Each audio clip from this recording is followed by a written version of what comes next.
On peut très bien commencer à créer de nouveaux réseaux à 90, 91 ans, voire au-delà, parce que on stimule son cerveau. Vous allez nous expliquer comment on peut entraîner notre cerveau pour qu'il reste jeune. J'imagine qu'il y en a beaucoup qui sont intéressés de vos explications ce soir. Oui, absolument. Et il y a un certain nombre de principes qu'il faut retenir, c'est pas très compliqué. Le premier principe, le cerveau ne s'use que si on s'en sert pas. D'accord. On a cru pendant des années que on recevait à la naissance et puis au fil des premières années un certain nombre de neurones, des milliards de neurones, parce qu'il y a des milliards de neurones dans notre cerveau, et puis qu'à partir d'un certain moment, eh bien, les neurones s'éteignaient, on en avait de moins en moins, et donc, voilà pourquoi on commençait à avoir des problèmes de mémoire, toute une série de problèmes dits cognitifs, des problèmes de raisonnement et tout ça. C'est logique puisqu'on a moins de neurones, donc forcément, on fonctionne moins bien. Eh bien, c'est totalement faux. Ça, c'est le premier principe. Toujours que c'était vrai. Voilà. Alors non, attention. Ce que je veux dire, c'est que oui, on a un certain nombre de neurones et que ces neurones peuvent mourir avec l'âge. En revanche, il est tout aussi possible de confectionner de nouveaux réseaux de neurones à tout âge. Et donc, on peut très bien commencer à créer de nouveaux réseaux à 90, 91 ans, voire au-delà, parce que on stimule son cerveau. Donc, il ne faut pas croire qu'on a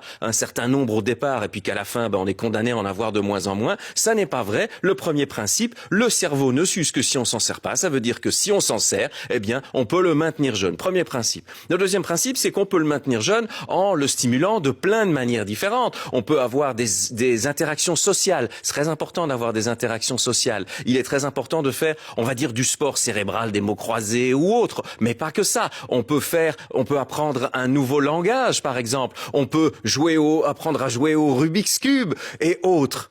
Mais attention, on oublie souvent, et c'est ça le deuxième principe, l'activité physique. Quand on fait une activité physique, on stimule énormément la fabrication de nouveaux réseaux neuronaux. Donc ça, c'est le deuxième principe. Attention, ne surtout pas négliger l'activité physique, elle est primordial. Et puis le troisième principe, il est très simple, il est de se poser la question à partir du moment où on sait que c'est l'activité physique, pas forcément le sport de haut niveau bien sûr, mais que l'activité physique permet de stimuler le cerveau, quel type d'activités physiques sont-elles les plus favorables par rapport à cet événement-là ?